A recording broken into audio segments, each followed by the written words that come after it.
Hello students, today we are discuss about distance of a point to the straight line.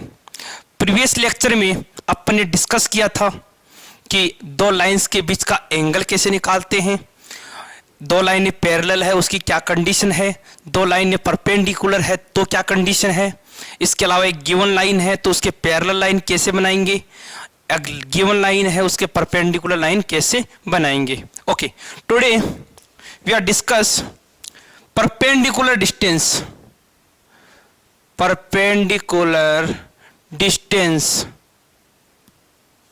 Of a point to straight line. कहने का मतलब यह है कि आपके पास एक स्ट्रेट लाइन है, इक्वेशन है इसका ax plus b y plus c equal to 0. यह आपका स्ट्रेट लाइन गिवन है और एक पॉइंट है, मान लेते हैं P, x1 और y1. इस पॉइंट P से स्ट्रेट लाइन L के ऊपर जो परपेंडिकुलर डिस्टेंस है, यह आपका परपेंडिकुलर डिस्टेंस है. तो ये डिस्टेंस कैसे निकालते हैं, तो इस डिस्टेंस निकालने का फॉर्मूला दिमाग में रखिए, d equal to mod of, mod इसलिए लगाया है because distance is always positive. x की जगह पे x1 रखेंगे, y की जगह पे y1 रखेंगे, तो ये बन जाएगा आपका a x1 plus b y1 plus c upon under root of square of coefficient x square of coefficient y. तो x का कोफिशिएंट है a स्क्वायर और y का कोफिशिएंट है b स्क्वायर. तो यहां आप डायरेक्टली किसी पर्टिकुलर पॉइंट से लाइन का परपेंडिकुलर डिस्टेंस फाइंड कर सकते हैं यूजिंग दैट फॉर्मूला. ठीक है बेटा. अच्छा, कई बार क्वेश्चन ऐसे आ जाता है, find the perpendicular distance of the line ax plus b y plus c equal to 0 to the point 0,0. देखिए 0,0 से परपेंडिकुलर डिस्टेंस निकालना है, तो इस केस में आपका d क्या होगा, देखिए ध्यान से बेटा. x की जगह 0 रखेंगे, y की जगह 0 रखेंगे, तो ये कंप्लीटली 0 हो जाएगा. ओनली क्या बचेगा, c upon under root of a square plus b square. तो c upon under root of a का स्क्वायर प्लस b का स्क्वायर. ऐसे आप किसी पॉइंट से लाइन का परपेंडिकुलर डिस्टेंस फाइंड कर सकते हैं. एक छोटा सा एग्जांपल करते हैं. देखिए बेटा, यहां पे मैंने दो क्वेश्चन लिखे हैं. First question, the length of perpendicular from 3,1 on line 4x plus 3y plus 20 equal to 0. बहुत इजी है. तो यहां पे डिस्टेंस d इक्वल टू क्या हो जाएगा, mod of, first of all x की जगह पे 3 पुट करेंगे, y की जगह पे 1 रखेंगे, तो 3 रखते ही हो गया 4 3 जा 12. 1 रखेंगे तो 3 into 1 3 plus 20 upon under root of x के कोफिशिएंट का स्क्वायर 4 का square that is 16 plus square of coefficient of y that is 9. So finally answer हो गया 12 और 3 15 दैट इज 35 upon 16 and 9 25 root 5. The answer will be 7. तो ये जो डिस्टेंस है वो आप निकाल सकते हैं कि एक पॉइंट से लाइन का परपेंडिकुलर डिस्टेंस. तो डायरेक्ट फॉर्मूला हो गया x की जगह पे x1, y की जगह पे y1 upon under root of square of coefficient of x and square of coefficient of y. Now next, यहां पे देखिए length of perpendicular drawn from origin on straight line. देखिए सेकंड क्वेश्चन क्या है, यहां पे जो लाइन का फॉर्म है वो इंटरसेप्ट फॉर्म में गिवन है. जो लाइन गिवन है वो किस फॉर्म में है बेटा, इंटरसेप्ट फॉर्म में. टेंशन लेने की कोई जरूरत नहीं, अपना फॉर्मेट है वो बिल्कुल क्लियर है. क्या फॉर्मेट है, d इक्वल टू x की जगह 0 रखेंगे बिकॉज ओरिजिन है, ओरिजिन का मतलब x की जगह 0 y की जगह 0, तो यहां 0 रखेंगे 0 माइनस यहां भी रखेंगे 0, 1 को लेफ्ट साइड में लिखेंगे -1 upon under root of x के कोफिशिएंट, x का कोफिशिएंट है 1/3, तो 1/3 का स्क्वायर 1/9 प्लस y का कोफिशिएंट है 1/4, 1/4 का स्क्वायर हो गया 1/16, तो आंसर हो गया 1/√ऑफ, ये हो गया 16 प्लस का 9, 16 प्लस का 9/9 इंटू 16, सिंप्लीफाई करके लिखेंगे तो ये हो गया आपका 3, ये हो गया 4/16 प्लस 9 25 का 5, मतलब 12/5 आपका आंसर आ गया। तो इस तरह से क्वेश्चन अगर आपको गिवन है, चाहे स्ट्रेट लाइन का स्टैंडर्ड इक्वेशन हो चाहे इंटरसेप्ट फॉर्म हो, आपको इसी फॉर्मेट में आपको आंसर निकालना है। एक क्वेश्चन की बात करता हूं जो एनडीए में पूछा हुआ है, अभी प्रीवियस ईयर एनडीए के एग्जाम में क्वेश्चन आया था। क्वेश्चन क्या था देखो बेटा, समझने की कोशिश करना, बिल्कुल डिस्टेंस फॉर्मूला पे है। क्वेश्चन ये था, line x/a plus y/b equal to 1, x/a y/b equal to 1, the perpendicular distance from origin is p। Origin से परपेंडिकुलर डिस्टेंस इस लाइन का कितना गिवन है p, और नीचे ऑप्शन थे which is the correct, 4 option थे। पहला 1/a² plus 1/b² equal upon 1/p²। इसके अलावा एक ऑप्शन ऐसा था 1/a² प्लस b² का under root equal to 1/p²। इसी तरह से एक ऑप्शन था a² plus b² equal to p², और एक ऑप्शन था ये मान लीजिए नन ऑफ दीज। इस टाइप के ऑप्शन आते हैं।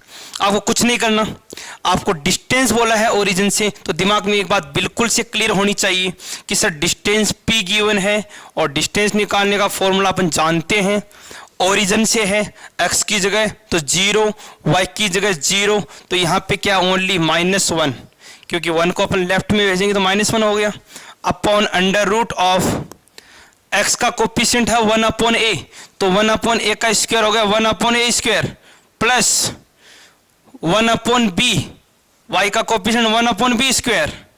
ओके, नाउ यहां पे क्या करेंगे अपन, क्रॉस मल्टीप्लाई, तो ये बन गया 1/√ऑफ 1/a² plus 1/b² equal to -1/p। Mod में है तो माइनस लिखने की कोई जरूरत नहीं है, दोनों तरफ स्क्वायर करेंगे तो एक बहुत ही शानदार रिजल्ट आ गया 1/p² इक्वल टू 1/1 प्लस का, सॉरी यहां से क्या हो जाएगा 1/p²। अपन ने क्या किया, इसको लिखा तो ये अपॉन में चला जाएगा, तो ये डायरेक्टली, थोड़ा गलत लिख दिया, डायरेक्टली लिखा जाएगा root of 1/a² plus 1/b² equal to minus का 1/p, स्क्वायर कर दिया तो 1/a² plus 1/b² equal to 1/p²। तो ये आपका ऑप्शन नंबर 1 करेक्ट हो गया। तो जब भी डिस्टेंस की बात आई तो आपके दिमाग में फॉर्मूला एकदम से क्लियर होना चाहिए। क्या फॉर्मूला, x की जगह x1, y की जगह y1 upon under root of a² plus b²। A कौन है, x का कोफिशिएंट, अब वो कोफिशिएंट चाहे 1/, में लिखा हो चाहे डायरेक्ट कोई वैल्यू गिवन हो। ओके बेटा, आगे चलते हैं। देखिए नेक्स्ट है distance between 2 parallel line. Distance between 2 parallel line, कहने का मतलब ये है कि आपको 2 पैरेलल लाइंस गिवन है, एक लाइन L1 है, दूसरी लाइन L2 है। आप जानते हैं पैरेलल लाइंस की कंडीशन क्या होती है, आप ऑलरेडी कर चुके हैं कि पैरेलल लाइन में ax प्लस by और ax प्लस by ये तो दोनों सेम होते हैं, सिर्फ चेंज कहाँ होता है, यहाँ कांस्टेंट वैल्यू में, क्योंकि अपन ऑलरेडी डिस्कस कर चुके हैं कि पैरेलल लाइंस में ये दोनों सेम होते हैं। अब इन दोनों लाइंस के बीच का परपेंडिकुलर डिस्टेंस, ये जो है ये दोनों के बीच का परपेंडिकुलर डिस्टेंस है। अब ये डिस्टेंस कैसे निकालेंगे, तो ये डिस्टेंस निकालने का फॉर्मूला हो गया, डायरेक्टली दिमाग में रखेंगे, ये जो C1 और C2 है इनका डिफरेंस, C1 C2 का डिफरेंस, C1 माइनस C2 या फिर C2 माइनस C1 एक ही बात है। अपॉन अंडर रूट ऑफ वही x के कोफिशिएंट का स्क्वायर y के कोफिशिएंट का स्क्वायर, क्योंकि दोनों यहाँ पे सेम है तो डायरेक्टली क्या लिखेंगे a square plus b square. तो यहाँ पे दो स्ट्रेट लाइन के बीच का डिस्टेंस आप ऐसे कर सकते हैं। एक छोटा सा एग्जांपल लेंगे, देखिएगा। एग्जांपल है, क्वेश्चन आ गया हमारा 2x प्लस का 3y माइनस 1 इक्वल टू 0, और नेक्स्ट है 2x प्लस का 3y प्लस का 6 इक्वल टू 0। ये दो पैरेलल लाइन है। अब देखो साफ साफ दिख रहा है पैरेलल लाइन है, तो दोनों के बीच का डिस्टेंस तो d इक्वल टू कितना आएगा, ध्यान से देखिएगा बेटा, C1 माइनस C2, इन दोनों का डिफरेंस करना है। तो -1 और 6 का डिफरेंस कितना हो जाएगा, -1 माइनस 6। क्लियर है बेटा? Upon under root of a square, 2 का स्क्वायर 4, 3 का स्क्वायर 9। तो फाइनली आंसर हो गया 7 upon root of 13, 7 upon root of 13। कई बार क्या होता है कि जैसे इक्वल टू में लिखा होता है कि मान लो यहाँ पे इक्वल टू में 1 लिखा है, इधर लिखा हुआ है, तो फर्स्ट ऑफ ऑल दोनों को एक तरफ रखेंगे, मतलब लेफ्ट हैंड साइड में लाएंगे, -1 इक्वल टू 0, और फिर आप सिंप्लीफाई करेंगे।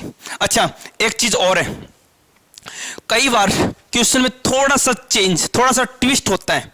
कैसे होता है, देखो ये हो गया आपका, देखो जैसे क्वेश्चन आ गया कि find the distance of the line 2x plus का 3y minus 1 equal to 0 and 6x plus का 9y प्लस का 8 इक्वल टू 0। ठीक है सर, बोलेगा कि साहब इन दोनों लाइंस के बीच का डिस्टेंस निकालेंगे। अब कई बच्चे तो बोल देंगे सर ये तो पैरेलल नहीं है, पैरेलल नहीं है, लेकिन मैं तो कहूंगा पैरेलल है। कैसे? क्योंकि पैरेलल की कंडीशन क्या बताई थी, a1 upon a2 b1 upon b2 होना चाहिए। अब बताइए a1 upon a2 2/6, b1 upon b2 3/9, solve किया तो 1/3, सोल्व किया तो 1/3, सेम है। तो अब डिस्टेंस कैसे निकालोगे?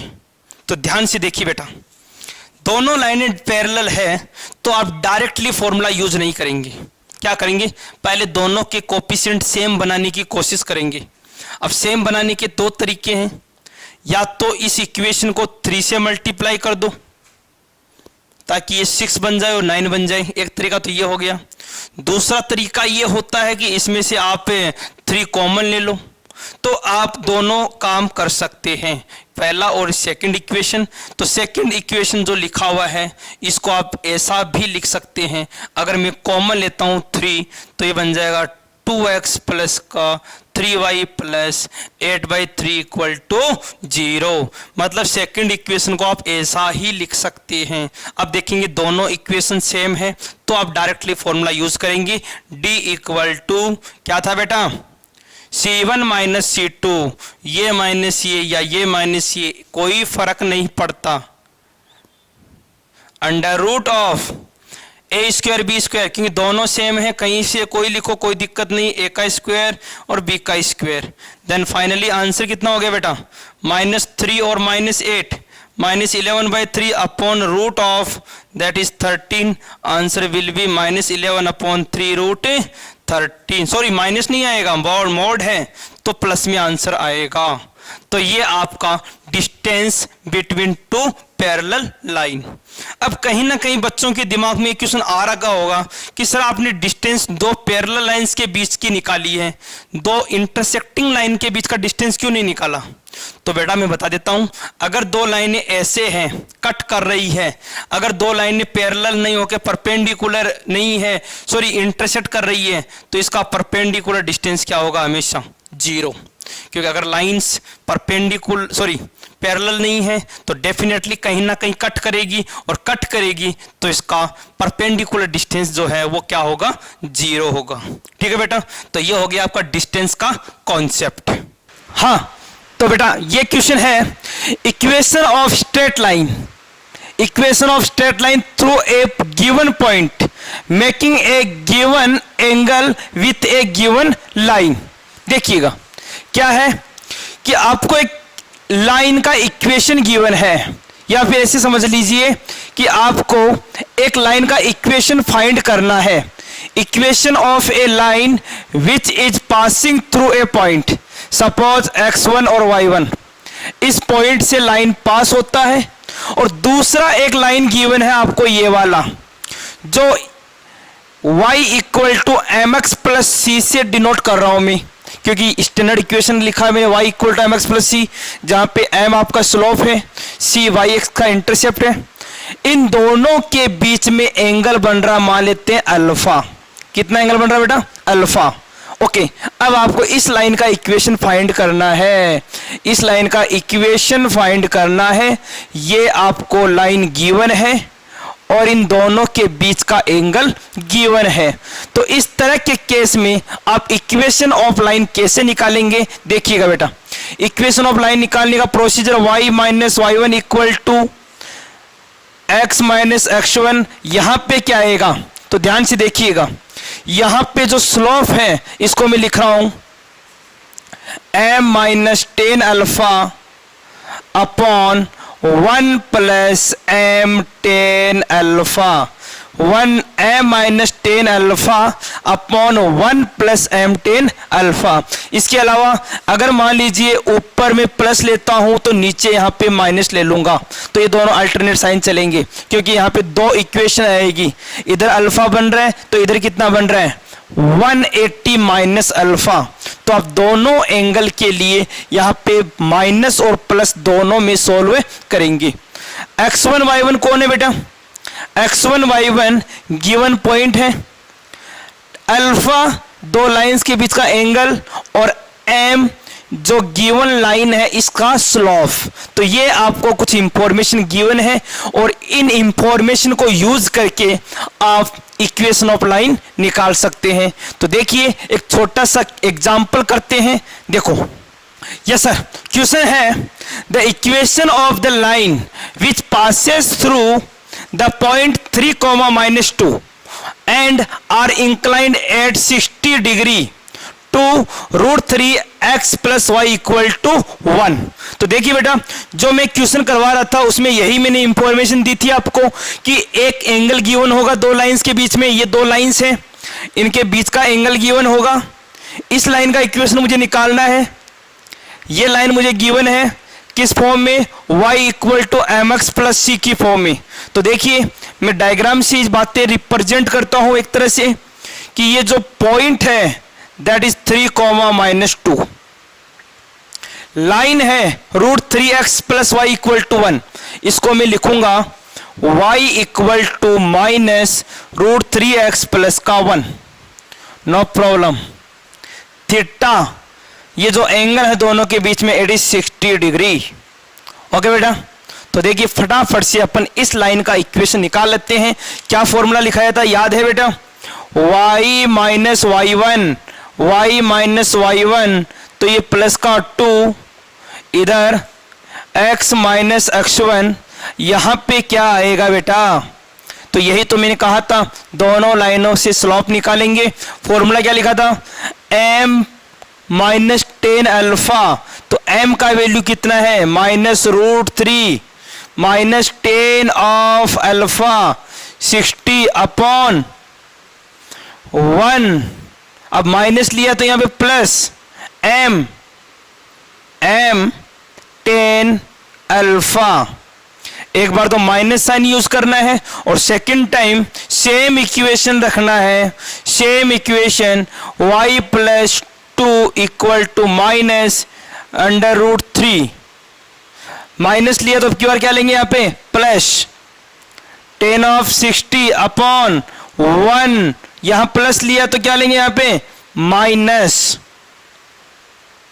यहां माइनस तो प्लस, अब प्लस लिया तो minus, minus of √3 10 of 60 x minus 3।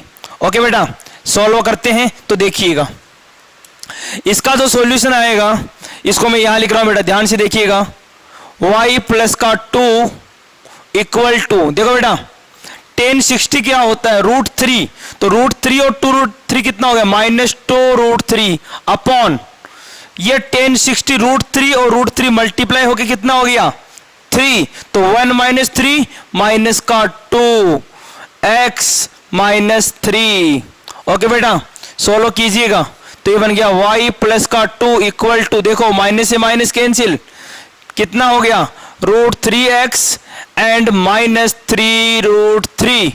Okay बेटा, इन दोनों को इधर लेके आ जाइए, आपका फाइनल इक्वेशन आ जाएगा स्ट्रेट लाइन का। एक लाइन तो ये बन गया। दूसरा लाइन यहां पे देखिए बेटा, ये 1060 का वैल्यू क्या होता है √3 और -√3 कट जाएगा, कहने का फाइनली ये क्या हो जाएगा 0। तो y प्लस 2 इक्वल टू क्या मिल गया 0, y प्लस 2 इक्वल टू 0।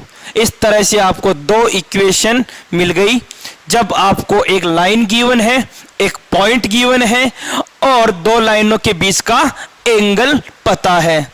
अच्छा, कोई स्टूडेंट बोलेगा कि सर आपने इसमें अलग से कॉन्सेप्ट क्यों करवाया, एक पहले वाला कॉन्सेप्ट था उसको भी तो यूज कर सकते हैं।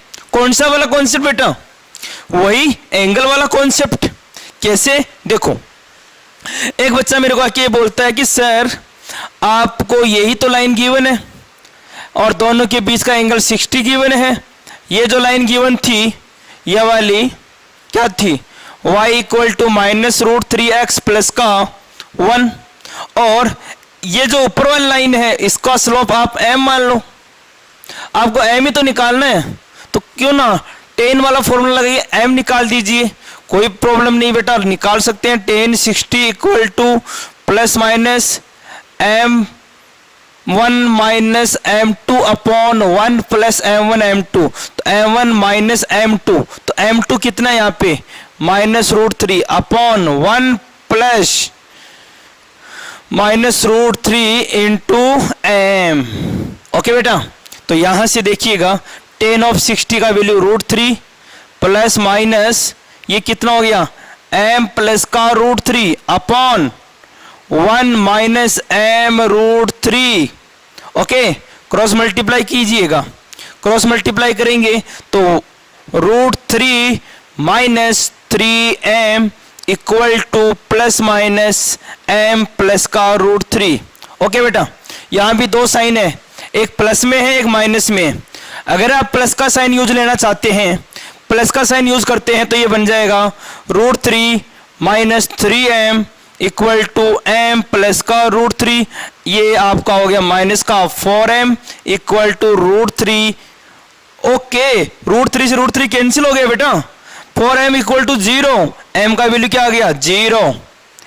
एक केस तो क्या आ गया m का वैल्यू 0।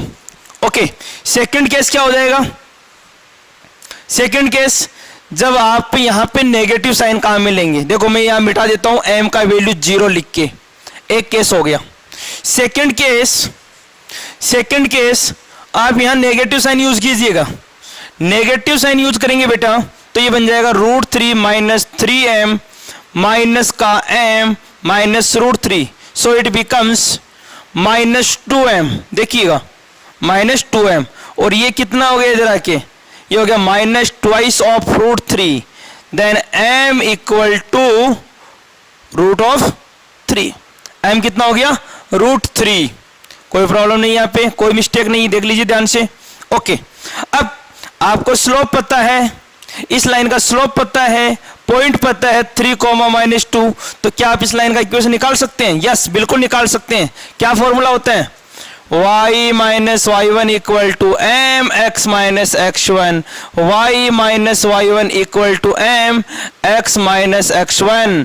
देखो बेटा, एक बार तो m का वैल्यू यहां से रख देंगे 0 और एक बार वैल्यू यहां से रख देंगे, आपका जो आंसर आया था पहले वाले मेथड से वही आंसर आपको दोबारा मिल जाएगा। तो ये कॉन्सेप्ट था बेटा कि जब आपको एक लाइन गिवन है, एक पॉइंट गिवन है लाइन के ऊपर और दोनों के बीच का एंगल गिवन है, तो आप लाइन का इक्वेशन बना सकते हैं दोनों कॉन्सेप्ट यूज करके। ठीक है बेटा, तो अभी के लिए इतना ही, बाकी जो कॉन्सेप्ट है वो अपन नेक्स्ट वीडियो में करेंगे। थैंक यू बेटा, जय हिंद, जय भारत।